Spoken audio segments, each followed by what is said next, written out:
주님의 은혜가 오늘 예배 참여한 여러분 한 분 한 분 모두에게 충만하시기를 원합니다. 그리고 이 시간 주의 말씀 들을 때 그 말씀 아멘 아멘 하고, 그러므로 그 말씀이 내게 능력이 되고 축복이 됨을 경험하는 우리 모두가 되어지기를 원합니다.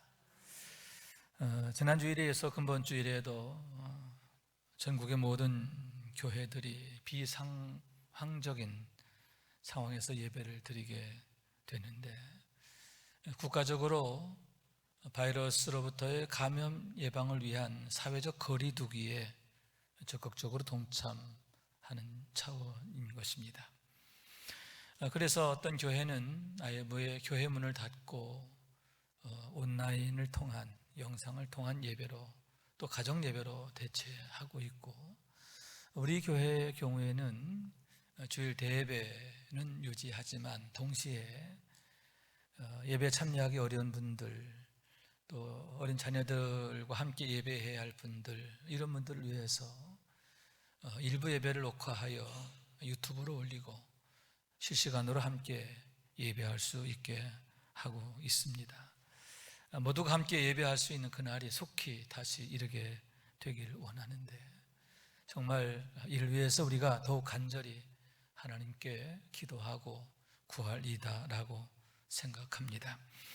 그런 의미에서 혹여 우리가 각기 다른 장소에서 예배하게 된다 하더라도 더욱 마음을 같이 해야 하는데, 더욱 성심을 다하고 또 마음을 다하여 합하여 기도하고, 또 비대면적인 방법을 통해서 서로 사랑으로 격려하면서 이 어려움을 이겨나가게 되기를 원하는데, 항상 하나님께서 일하시는 방법이지요. 대반전, 대역전의 역사, 전화위복의 역사가 나타나게 될 줄로 믿습니다. 그런 얘기를 통해서 오히려 우리의 믿음의 뿌리가 더욱 단단해지고, 아멘, 사랑의 줄기가 더욱 강해지고, 아멘, 그러므로 더욱 건강하고 힘있는 교회로 성장해가는 우리 큰 믿음이신 교회가 될 수 있기를 원합니다. 역대하 7장 이런 말씀이 있습니다. 혹 내가 하늘을 닫고 비를 내리지 아니하거나, 혹 메뚜기들에게 토산을 먹게 하거나, 혹 전염병이 내 백성 가운데에 유행하게 할 때에 내 이름으로 일컫는 내 백성이 그들의 악한 길에서 떠나 스스로 낮추고 기도하여 내 얼굴을 찾으면 내가 하늘에서 그들의 듣고 그들의 죄를 사하고 그들의 땅을 고칠지라. 아멘. 아멘. 이 땅을 고치시는 하나님이신 줄로 믿습니다.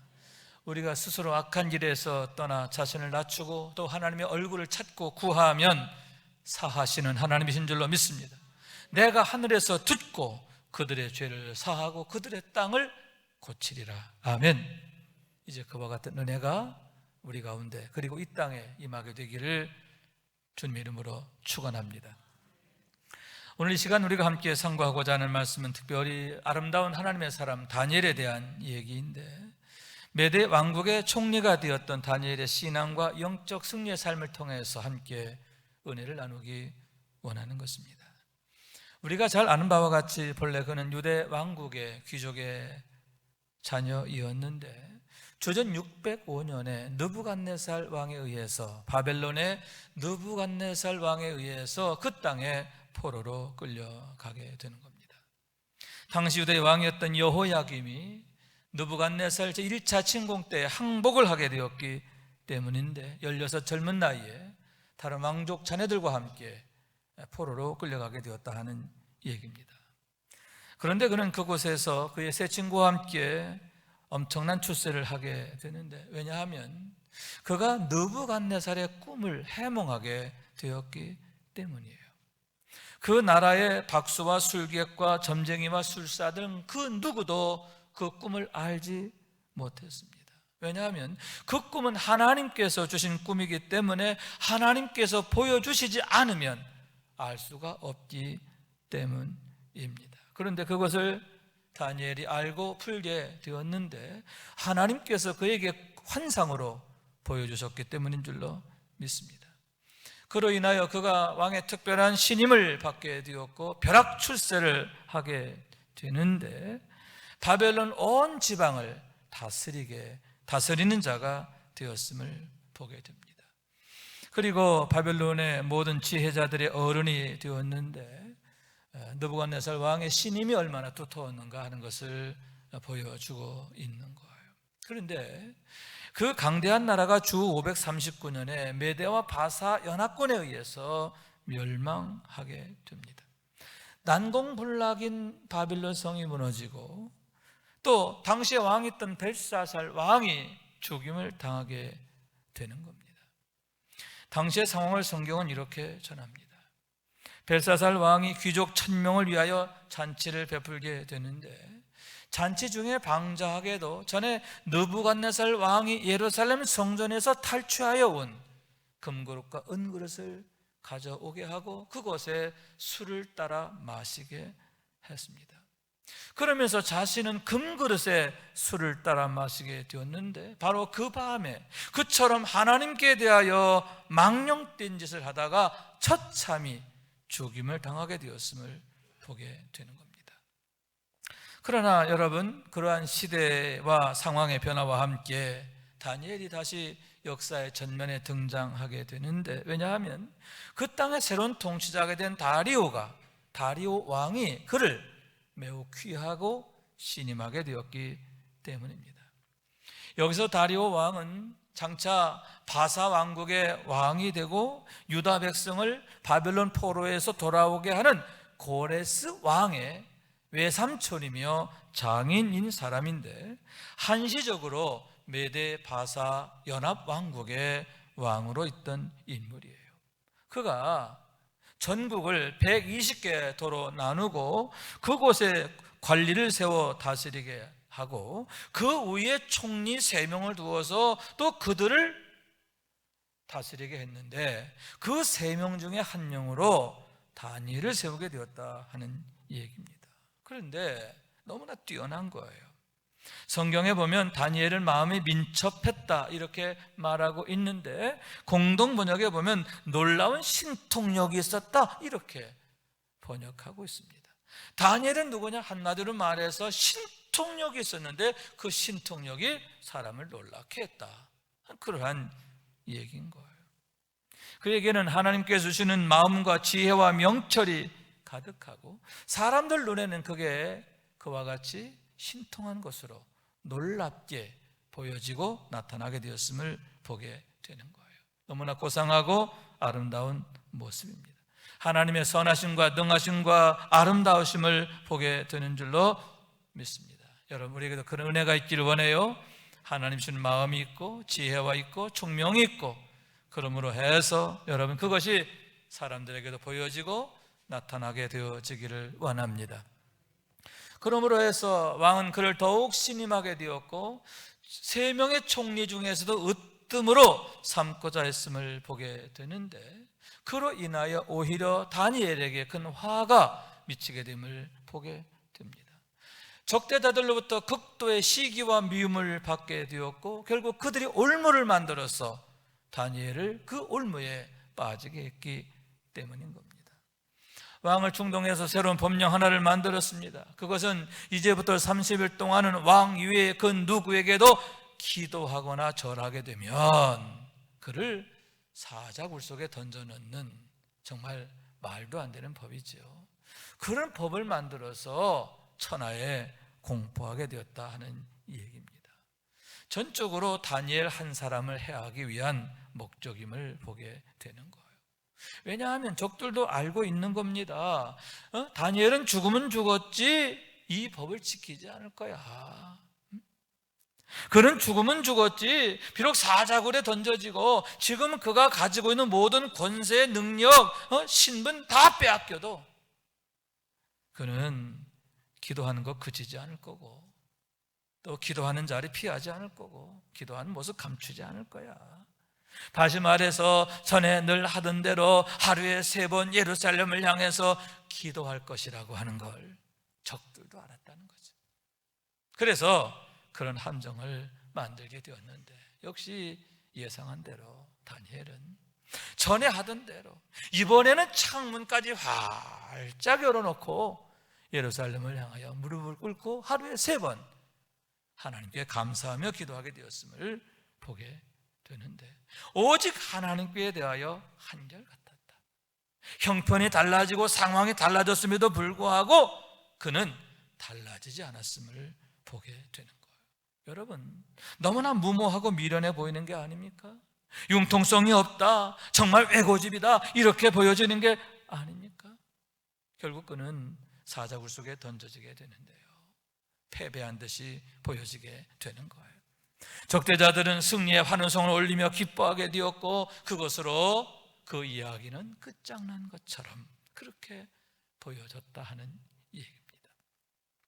여러분, 왕이 그를 너무나 신임했어요. 그렇지만 그도 그를 구할 수 없었음을 보게 되는 거죠. 그가 할 수 있는 유일한 게 뭐냐? 다니엘을 사자굴 속에 집어넣으면서 내가 항상 섬기는 너의 하나님이 너를 구원하시리라, 이런 말밖에 할 수가 없었어요. 그리고는 그가 왕궁으로 돌아가서 금식하며 한숨도 자지 못하고 꼬박 밤을 새우게 되었음을 보게 되는데, 다음날 새벽 일찍 일어나서 그 굴로 뛰어가는 겁니다. 그리고 그 굴 앞에서 슬피 울며 다니엘을 찾게 되는데, 살아계시는 하나님의 종 다니엘아, 내가 항상 섬기는 하나님이 사자들에게서 능히 너를 구원하셨느냐, 이렇게 소리치게 되었음을 보게 되는 거예요. 혹시나 하는 마음 때문이 아니었을까 하는데, 왕이 그로 인하여 얼마나 상심하고 슬퍼했는가 하는 것을 보게 되는 거죠. 그런데 여러분, 놀라운 대역전, 대반전의 사건이 나타나게 되는데, 그 굴 속에서 죽은 줄 알았던 다니엘의 음성이 들리게 되었다 하는 거죠. 우렁찬 목소리로 그가 말합니다. 왕이여, 원하건대 왕은 만수무강하옵소서. 나의 하나님이 이미 그의 천사를 보내어 사자들의 입을 봉하셨으므로 사자들이 나를 상해하지 못하였사오니 이는 나의 무죄함이 그 앞에 명백하오미오며, 또 왕이여, 나는 왕에게도 해를 끼치지 아니하였나이다 하니라. 할렐루야, 할렐루야. 너무나 놀라운 일이지요. 그가 그 사자굴 속에서 당당히 걸어 나오게 된 것을 믿으시기 바랍니다. 여러분, 하나님께서 이미 천사들 보내어 사자들의 입을 봉하셨다 했습니다. 무슨 얘기입니까? 이미라고 하는 것은 다니엘이 그 사자굴에 던지기 전에 하나님이 미리 그 일을 행하셨다는 거죠. 여호와 일에 하나님이 미리 예비하신 거예요. 그러므로 여호와 니시, 다니엘로 하여금 승리하게 하신 것을 믿으시기 바랍니다. 여호와 일의 역사, 여호와 니스의 역사, 그러면 여호와 샬롬의 역사, 할렐루야. 그런 놀라운 사건이 바로 그 새벽에 모두가 보는 앞에서 드러나게 되었음을 보게 되는 거예요. 그러므로 해서 여러분, 왕을 비롯한 의인들이 얼마나 기뻐하게 되었을까요? 다니엘과 서로 끌어안고 기뻐 뛰면서 눈물 쏟으면서 하나님을 높이고 찬양하게 되었을 것이 아닙니까? 아울러 다니엘을 얼마나 귀중하게 여기게 되었는가. 그를 총리 중에서도 으뜸으로 세우게 되었는데, 그랬을 때 그 누구도 시비할 수 없었음을 보게 되는 거예요. 반면에 적대자들은 사색이 되어서 사시나무 떨듯 벌벌 떨다가 그 자리에서 망하게 되는데, 그 즉시 그들 모두가 사자굴 속에 던져지게 되는 거예요. 성경에 이렇게 말합니다. 그들의 발이 굴 바닥에 닿기도 전에 사자들이 그들을 움켜서 그 뼈까지도 부스려 드렸다. 여러분, 사자굴 속에 던졌는데 그들의 발이 땅에 닿기도 전에 사자들이 입으로 콱, 손으로 확 걸쳐가지고 어떻게 해요? 뼈까지도 다 부스러뜨려 먹었다는 거죠.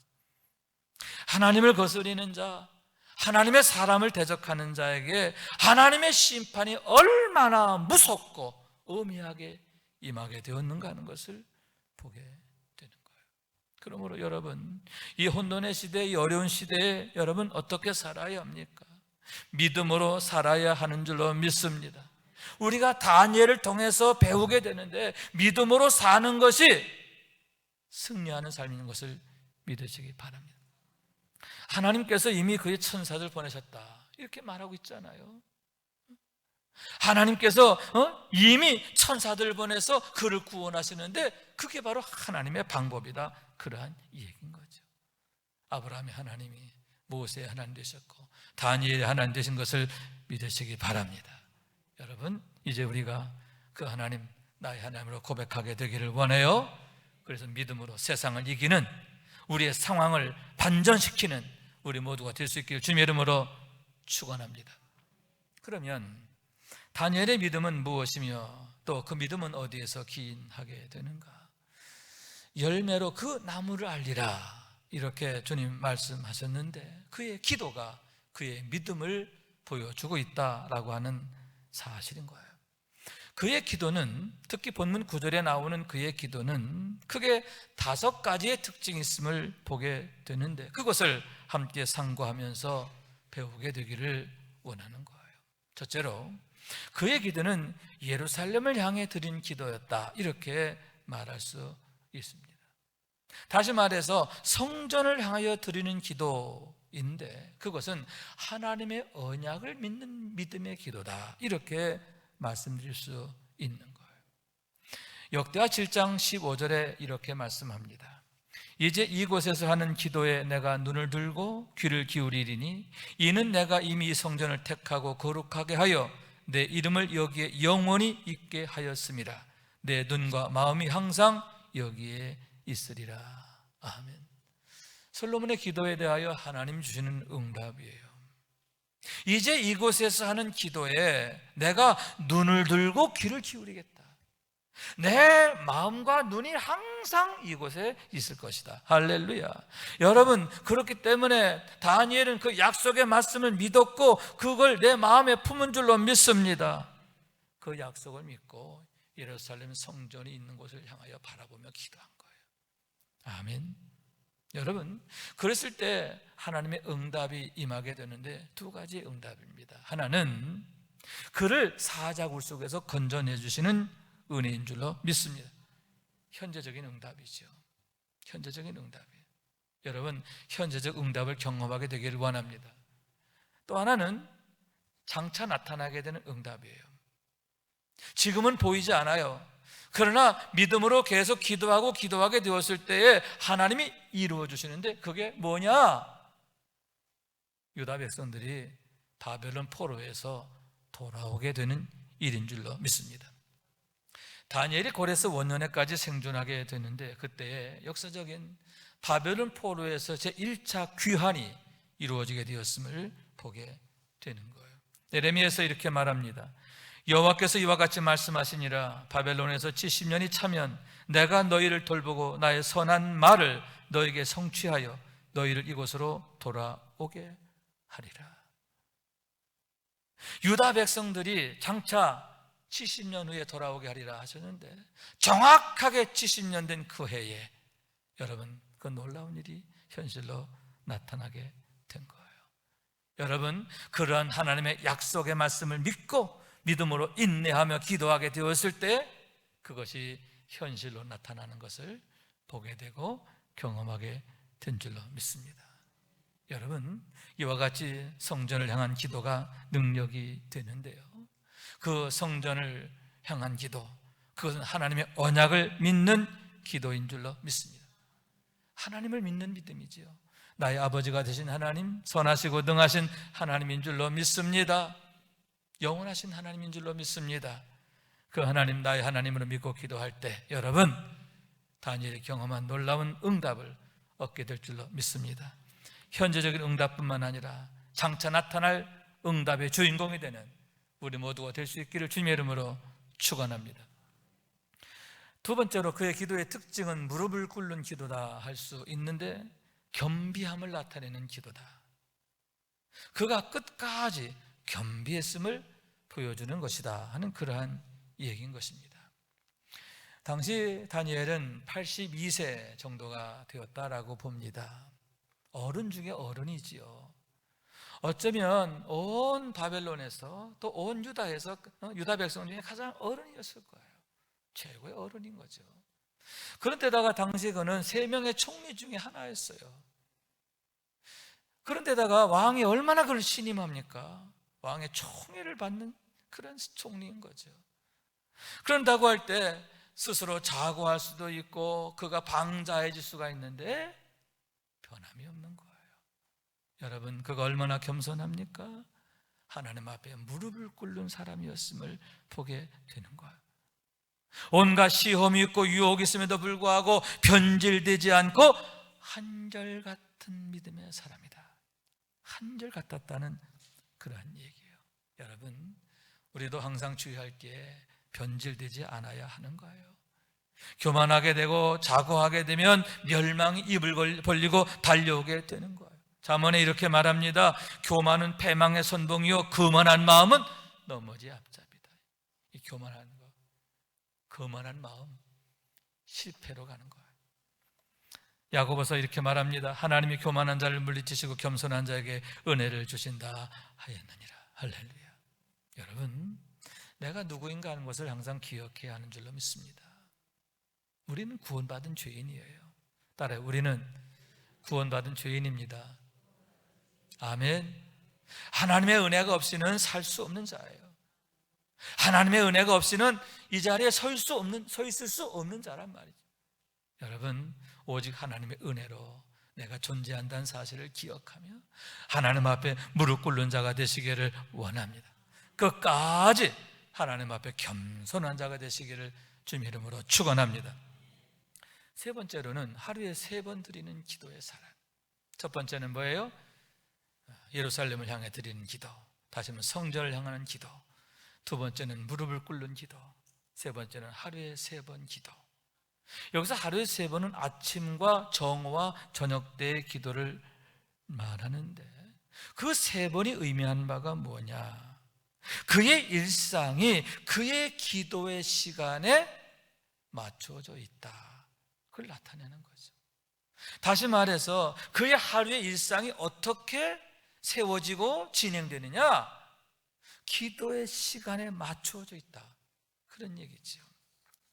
그것이 의미하는 바는 그의 삶의 우선순위와 가치의 기준점이 그 기도에 맞추어졌다 할 수 있는데 또한 그것은 하나님과의 바른 관계를 나타낸다는 거예요. 하나님과의 바른 관계가 그의 모든 삶의 우선순위이고 가치의 기준점이다. 그러한 얘기인 거예요. 그가 왜 죽으면 죽으리라 하면서 하나님께 3번 기도하는 것을 멈추지 않았느냐? 그 이유가 바로 거기에 있음을 보게 되는 거예요. 여러분, 그와 같이 하나님과의 바른 관계가 우리에게 축복이 되고 능력이 되는 줄로 믿습니다. 그렇기 때문에 늘 우리가 자신에게 질문해야 돼요. 나는 지금 하나님과 어떤 관계가 있느냐 하는 거죠. 하나님과의 관계가 바로 세워져 있는가? 그걸 늘 점검하면서 오염되지 않도록, 어그러지지 않도록 주의해야 한다 하는 얘기인 거예요. 나는 과연 나의 삶의 우선순위와 가치의 기준점을 어디에 두고 있는가? 하나님과의 바른 관계에 세워지게 해야 한다라고 하는 얘기인 거예요. 여러분, 그러므로 해서 하나님이 사랑하시고 기뻐하시고 축복하는 삶의 주인공 되시기를 축원합니다. 네 번째로는 전에 하던 대로 드리는 기도였다. 그런 얘기죠. 다시 말해서 그는 기도의 습관을 갖고 있는 사람이라고 하는 얘기입니다. 여러분, 건강의 비결이 무엇입니까? 건강의 비결은 건강한 습관에 있는 거예요. 건강한 습관을 갖고 있어야 그것이 건강을 만들어가는 거예요. 경건의 생활도 마찬가지입니다. 경건의 습관이 경건의 인격과 성품을 만들고 경건의 삶을 만드는 거예요. 할렐루야. 그래서 3살 버릇 여든 간다는 속담처럼 어려서부터 만들어지는 경건의 습관이 너무나 중요한데 그 습관들이 그들의 인생을 만들어가게 된다. 그런 얘기인 거예요. 여러분, 그러므로 우리 자녀들이 어려서부터 경건의 습관, 다시 말해 예배하는 습관, 기도하는 습관, 하나님과의 바른 관계를 세우는 습관, 할렐루야, 이런 습관으로 세워지게 되기를 원합니다. 그러면서 나는 과연 어떤 습관을 갖고 있는가? 과연 나에게 경건의 습관이 있는가? 그것을 늘 점검해야 하는 거예요. 여러분, 하나님과의 바른 관계에 대한 경건의 습관을 통해서 더 아름다운 하나님의 사람으로 세워지기를 원합니다. 하나님의 능력으로 승리하는 우리 모두가 될 수 있기를 주님의 이름으로 축원합니다. 마지막 다섯 번째는 감사함으로 드리는 기도. 이게 바로 다니엘 기도의 특징이에요. 첫째 뭐다? 예루살렘을 향하는 기도. 두 번째 무릎을 꿇는 기도. 세 번째 하루 3번의 기도. 네 번째 전에 하던 대로 기도. 다섯 번째, 그렇죠? 감사함으로 드리는 기도. 우선 여러분, 지나온 모든 삶 자체가 감사지요. 왜냐하면 단 한순간도 하나님의 은혜가 없이는 살 수 없었고 은혜가 없이는 설 수 없었거든요.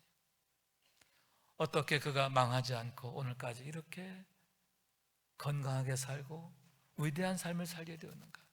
전적으로 하나님의 은혜였기 때문에. 그러므로 인하여 그가 기도할 때마다 감사하지 않을 수 없었어요. 또한 여러분, 그와 더불어서 이제는 주를 위해서, 하나님의 영광을 위해서 죽을 수 있게 되었기 때문인 줄로 믿습니다.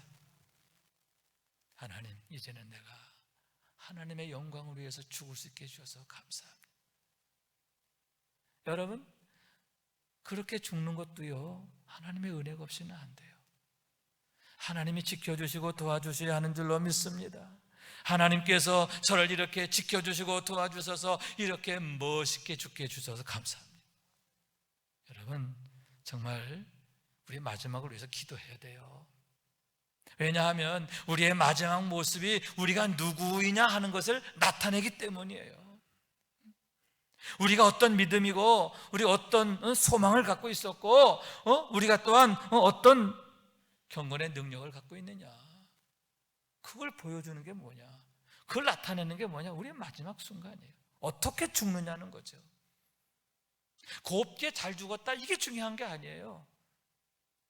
그의 죽음을 통해서 하나님의 영광이 나타나느냐, 그의 죽음을 통해서 그의 믿음이 고백되어지고 그의 소망이 나타나고 또 그에게 그가 성령의 사람인 것이 나타나느냐, 그런 거죠. 그런 의미에서 요한계시록 마지막 장인 마지막 장 20절에 있는 말씀 참 의미가 크지요. 요한계시록 마지막, 아멘 주 예수여 오시옵소서. 따라요. 아멘 주 예수여 어서 오시옵소서. 사도 요한의 마지막 기도죠. 아멘 주 예수여 어서 오시옵소서. 여러분, 이제는 그 기도가 우리의 기도가 되어지기를 원합니다. 이제 설교를 마무리합니다. 요즘 코로나 바이러스 문제 때문에 사람들의 마음이 많이 무겁습니다. 심란합니다. 또 경제적인 상황이 어떻게 될까 걱정도 많이 됩니다. 이럴 때에 늘 생각하게 되고 묵상하게 되는 시가 하나 있는데요, 내 등에 짐이 없었다면 이라고 하는 시예요.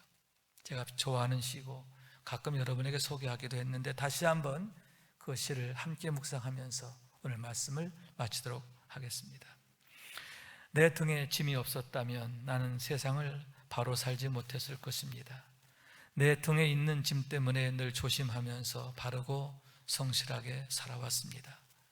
이제 보니 내 등의 짐은 나를 바르게 살도록 한 귀한 선물이었습니다. 내 등에 짐이 없었다면 나는 사랑을 몰랐을 것입니다. 내 등에 있는 짐의 무게로 남의 고통을 느꼈고 이를 통해 사랑과 용서도 알았습니다. 이제 보니 내 등의 짐은 나에게 사랑을 가르쳐준 귀한 선물이었습니다. 내 등에 짐이 없었다면 나는 아직도 미숙하게 살고 있을 것입니다. 내 등에 있는 짐의 무게가 내 삶의 무게가 되어 그것을 감당하게 하였습니다. 이제 보니 내 등의 짐은 나를 성숙시킨 귀한 선물이었습니다. 내 등에 짐이 없었다면 나는 겸손과 소박함의 기쁨을 몰랐을 것입니다. 내 등의 짐 때문에 나는 늘 나를 낮추고 소박하게 살아왔습니다. 이제 보니 내 등의 짐은 나에게 기쁨을 전해준 귀한 선물이었습니다.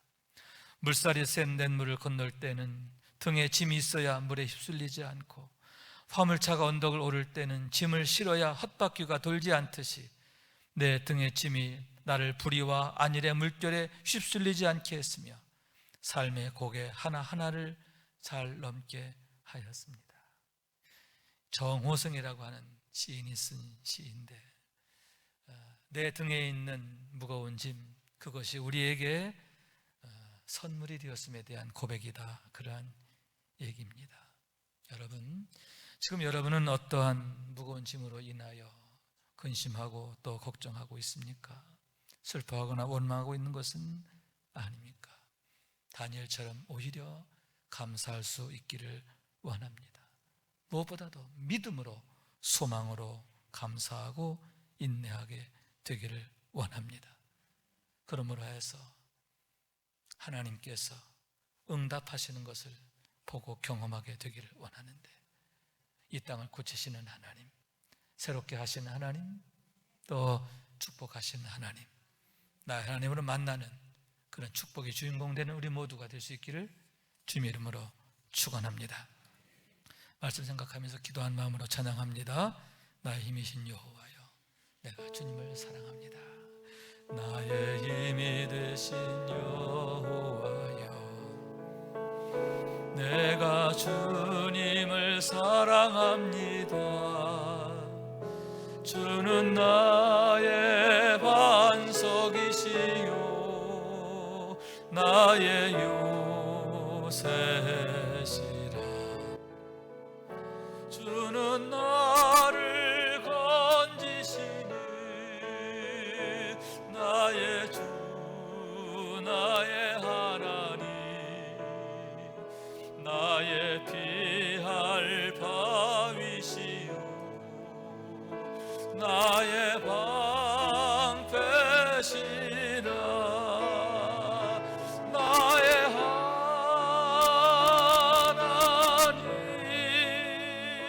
나의 하나님, 구원의 뿌리시요 나의 산성이라.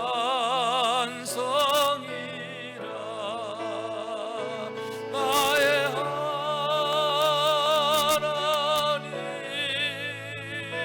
나의 하나님, 그는 나의 여호와, 나의 구세주, 나의 생명이신 여호와여, 내가 주님을 찬양합니다.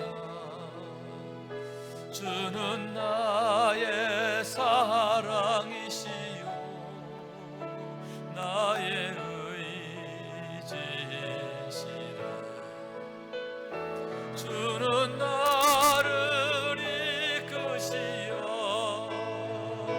나의 길 인도하시며 나의 생의 목자 되시니 내가 따름이라. 나의 하나님, 나의 하나님, 생명의 면류관으로 내게 쓰옵소서. 나의 하나님, 나의 하나님, 그는 나의 여호와, 나의 구세주. 아멘, 아멘, 아멘.